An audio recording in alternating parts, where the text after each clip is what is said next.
Hello, I'm Dale Thomas, and this is my lovely lady, Gwendolyn, and I'm a grateful believer in Jesus Christ. And I am also a grateful believer in Jesus Christ. So just a little bit about ourselves, how we met. We met approximately 37 years ago at a country dine and dance up in northern Alberta. And before I met Dale, I was a single mom, and I had been alone for about 8 years with my son.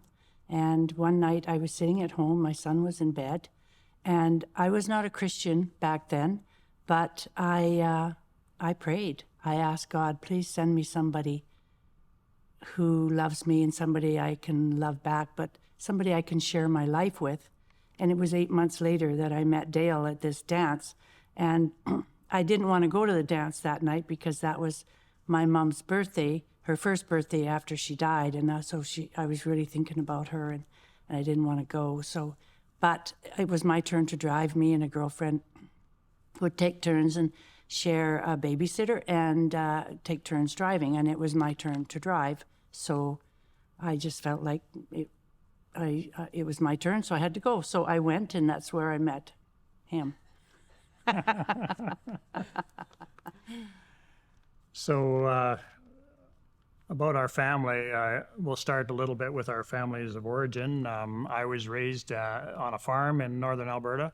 It wasn't a prosperous farm by any means. It was a homestead, actually. There was always a lot of work to be done on the farm and not much time for other things. My dad worked off the farm as well. And when I was about 12 years old, my mom left the family. So that was that was really hard for me. And I had plenty of struggles, life struggles before that, and I think they were even worse afterwards. So. And I was raised with alcoholic parents, and so a lot of my needs weren't met along with my siblings because they were too busy trying to meet their own needs in their brokenness. And there was many times that the back seat of our car was a babysitter, and me and my sisters would sit in the car at night and while they were in the bar. So there was no church going in our family. But I do vaguely remember somebody taking me to Sunday school once in a while, and I remember some of the Sunday school songs and the stories. And then my one sister and I were able to, through somebody paying our way, were able to go to a Bible camp in our teens, and we had a lot of fun, but we still didn't give our life to Christ at that time. So the seed was planted, and here I am. A little bit about Gwen and my family. We have one son and also a daughter-in-law and a granddaughter now. And that is what brought us to Vernon 7 years ago, so that we can be with our family, especially while our granddaughter was growing up. And now she's going into high school next year. She can't believe the time. And what we worked at, I apprenticed as a heavy-duty mechanic when I first got out of high school. So that was all of my working career pretty much was as a heavy-duty mechanic. And for the last 23 years before we retired and moved here, I ran my own shop. And I helped in the shop after we were married. I did the books, and I'd run for parts, and whatever I could do, that was my job. Right up until I quit, because we were both bringing it home, and we had an argument one day about stuff at work, and I just said, I'm sorry, our marriage is more important, so I quit, and we hired somebody to take my place, and it was just wonderful. It was hard to give up, but it was good for both of us. Yes, it did turn out. I was quite upset when she quit, but because I didn't think we could afford somebody else, but we got a lady that loved being there, and it turned out to be a very good move, actually. So I forgave her pretty quickly. So we'd like to tell you a little bit about Celebrate Recovery. The first question that we've gotten quite a bit is, who is Celebrate Recovery for? And one of the sayings, and I was told recently that this is just a cliche, but one of the sayings is that Celebrate Recovery is for all of life's hurts, habits, and hang-ups. But it really is true, I believe, that if you have a hurt or a habit or a hang-up that's causing you grief, that's causing grief for your loved ones, whatever, Celebrate Recovery is the place to go. And in addition to that, there hasn't been ever been a perfect person that's walked the face of the earth apart from Jesus. And so in that regard as well, everybody could benefit from Celebrate Recovery. Yes, but we do want to be clear that it is not just for the obvious things, addictions and whatnot, that other 12-step programs are for. It is literally for all of life's hurts, habits, and hang-ups. Mm-hmm. For people who are using alcohol, drugs, or whatever, they would not qualify for this program. It's for people who are not using, and so that they can deal with the reasons why they were using.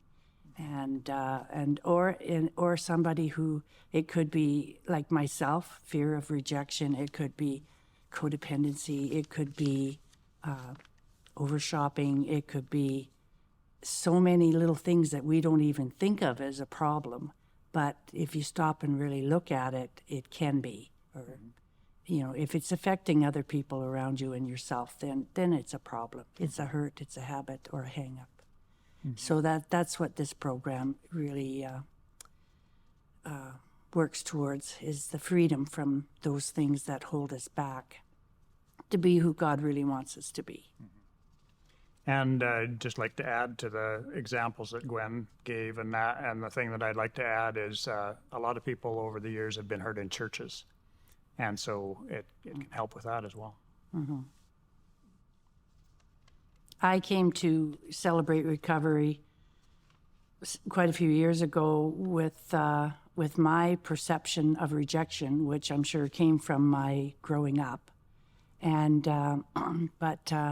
so I did a step study, and through that step study, and going through the guidebooks, and looking at my personal life inventory, I came to realize that the reason I felt rejected so often was because it was my expectations of others, and they didn't even know I had expectations. So I call that, I get that in my head, and I'd call that stinking thinking. And sometimes I'd let it get bigger and bigger and bigger and bigger.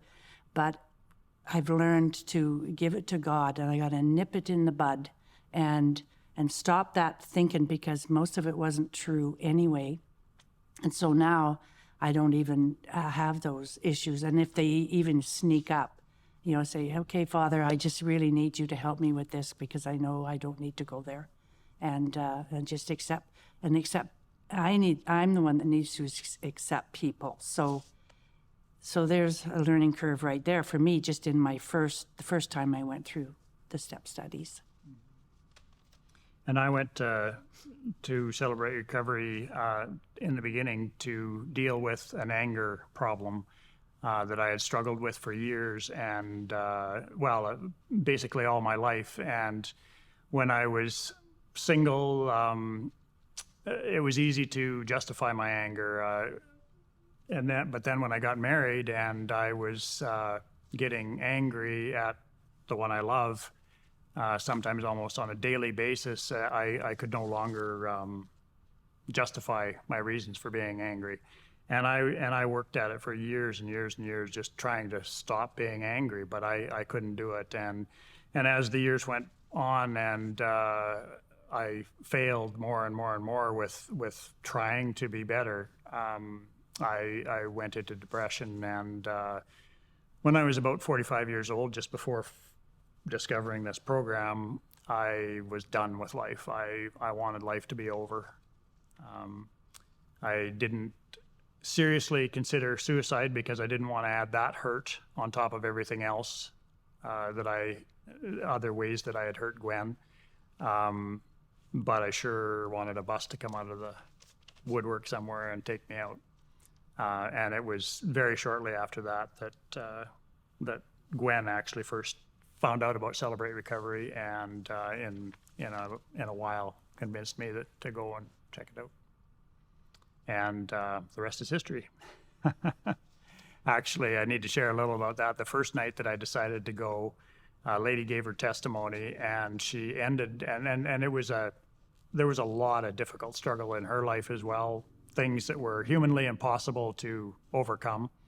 And but she ended with saying that God has set her free using the Celebrate Recovery program and the people in it, and that set free, that just, wow, that was what I needed to hear, and only one guy knew that, and so I signed up right then, and it's been a good journey, very good journey. Yes, we'll be having a information meeting on Tuesday, May 9th at 7 p.m. to let anybody who comes, let people know how this program works. And that'll also be our next step in Emmanuel determining whether God is for this program, this ministry in this church at this time or not. And in that, we'll also be looking for people who are willing to commit to be leaders and to help get the program off the ground. And as far as qualifications,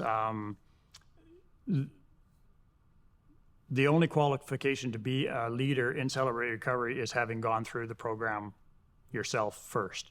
And we have a means to do that. So there really isn't any other qualifications. I think for our first leaders, we'd certainly like believers. Yeah, this is a Christ-centered 12-step program. So come and see us, bring your questions, and we'd love to answer them. Mm-hmm. And God willing, we will have a Celebrate Recovery program starting up sometime in the fall. In the next year. Yeah, within the next year. Okay.